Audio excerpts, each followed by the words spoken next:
Lezhë dhe Tirana u tronditën një javë më parë nga 2 atentate mafioza, ku si pasojë në të parin mbeti vdekur Gjovalin Prendi, ndërsa në kryeqytet u plagosën 4 të rinj, 2 prej të cilëve 11 dhe 17 vjeç. Gjovalin Prendi u vra me bërçri plumbash në biznesin e tij në Plan, ku prezent ishin edhe familjarët.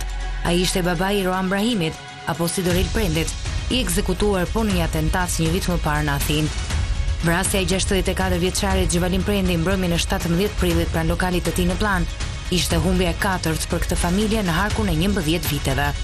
Ndërkohë, rreth 45 minuta pas atentatit në Lezhë, breshëri plumbash janë lëshuar në një mjet i G-klas, i cili po lëvizte në drejtim të Lundrës në Tiranë. Nga ky atentat mbetën të plagosur shoferi i mjetit, Aren Stafa, 34 vjeç, Kian Mullahi, 19 vjeç, dhe 2 fëmijët e mitur, 11 dhe 17 vjeç të Vesejt Demirajt, pronari të kompanisë së sigurisë Pelikani Security.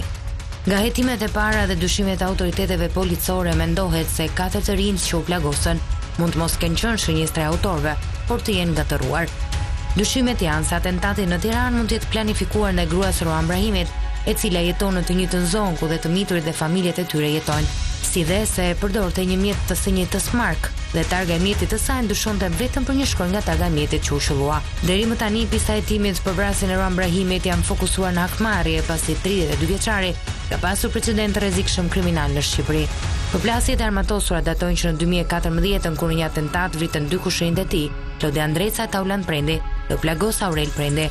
Tashmë këtyre hetimeve do t'i shtohen edhe atentati ndaj Tahatit, si dhe nëse vërtetohet se edhe atentati në Tiranë ishte nisur ndaj bashkëshortes që kishte në Shqipëri.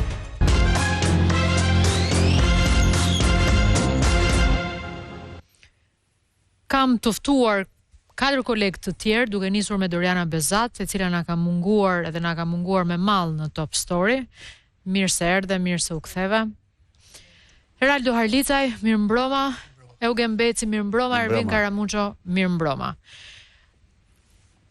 Karamuqo, nisim bashk.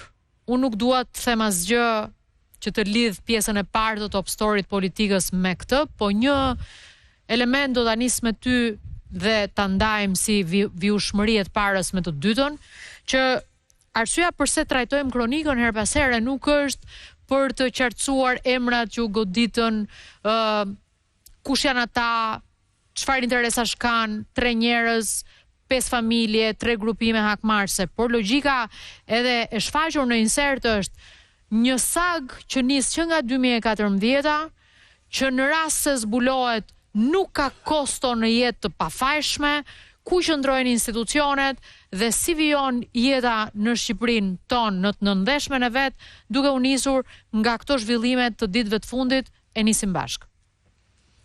Të dyja atentatet kanë në fokus të tyre objektiv të pafajshëm. Qoftë Lezhë, qoftë Tirana me të plagosurit. Lezhë për shkak se përkatësia e vetme për cilën ai person është qelluar se ka qenë babai i një djali i cili dyshohet që ka pas probleme, i përfshirë në disa prej aktiviteteve kriminale të mëparshme, por i vrarë në vigjilje të pashkër vitin e kaluar sapo mbriti nga Emiratët e Bashkuara në Greqi. I ndjekur sigurisht në këtë itinerar dhe i ekzekutuar në sy të bashkëshortes së tij. Ne kemi thënë që ka një sag ndër vite që ne na vritën më shumë të pafajshëm se sa shenjesat e vërteta. Banakjer, kamarier, shitës, njerëz në rrugë, kalimtar të rastit e kështu me radhë. Edhe rasti i 4 të plagosurve ishte e njëjta gjë. Mund të kishin humbur jetën, për fat të mirë ata shpëtuan. Një fat që fillimisht ishte ndërhyrja që u bën spitalin ushtarak, që të paktën i mbajti në jetë, dhe pastaj trajtimi i 2 prej tyre që po marrin në Itali, ku fëmia vazhdon ende të jetë i intubuar në luftë për jetën. I është nështruar dhe aty ndërhyrjeve kirurgjikale të tjera. Po fillojnë t'i ulin gradualisht ilaçet e tjera për ta sjellë në ndërgjegje. Çfarë janë këto kosto? Pse duhet i mbajnë njerëz të zakonshëm, një biznesmen i cili mbron gjysmën e objekteve të bizneseve në Shqipëri.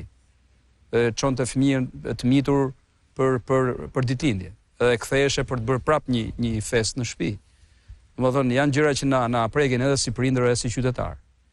Nga pikpamja pasaj organizimit, këta ata bashkë me kolegun kemi folur për pamjet që nuk janë bërë publike dhe më mirë mos bëhen publike të atentatit në Lezhë. Po. Diletant. Janë amator. Amator. Ndërsa këta të Tiranës janë shumë të organizuar. Qëllojnë pas shpinë. Këta të Tiranës janë shumë të organizuar. Janë shumë të organizuar. Madje kanë pasur vegla, kanë hapur pjesën e bankinës, aty kanë lënë dhe gjurma dënoje. Por gjurma dënës kanë një problematik, a duhet thënë as duhet thënë që janë të përzierë, janë të miksuara. Dhe është shumë e vështirë për t'i diferencuar dhe pastaj për t'i futur në atë bangën që kemi ne dhe për t'i kërkuar kujti përkas. Gjë tjetër nuk kanë. Kanë një motor pa shasi të modifikuar që e kanë lënë diku aty në Fikac. E kanë ndjekur itinerare shumë mirë të studiuar për t'u larguar deri në Elbasan. E kanë marrë armët me vete. Në të dyja këto raste ne kemi marrjen e armëve me vete. Nuk I lën armët bashkë me automjetet e djegura ose do ma thoni pastaj çfarë tregojnë këto elemente. Unë mund ta them që tani si çfarë tregojnë. E para këta mbajnë armë me vete sepse nuk e din destinacionin përfundimtar dhe mund të ndeshin sërish me një postoblok dhe duhet hapin zjarre ndaj policisë. Pra janë rrezik I vazhdueshëm. Patjetër. Janë rrezik I vazhdueshëm për ata policë. Shikoni mbrapa, janë vetëm me jelek, nuk kanë antiplum policët në Shqipëri. E dini këtë?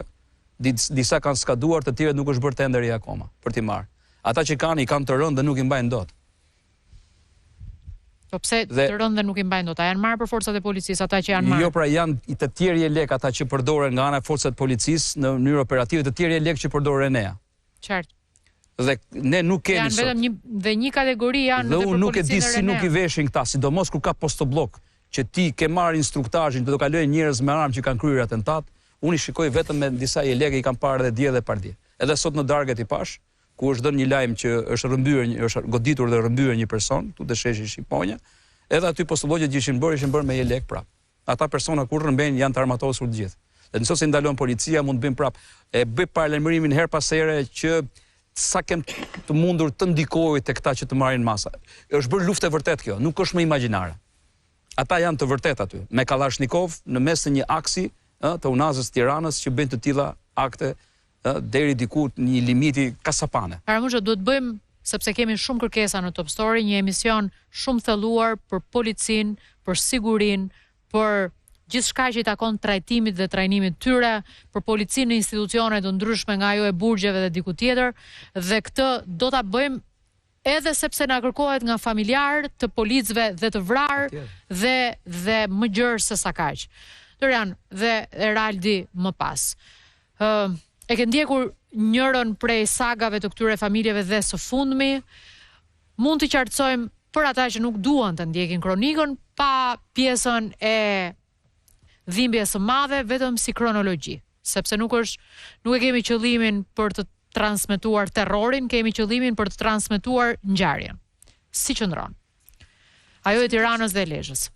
Qëllimi që ne I bëjmë publik këto ngjarje nuk është për të treguar se një person humbi jetën apo 2 fëmijë ranë pre e një breshërie armës.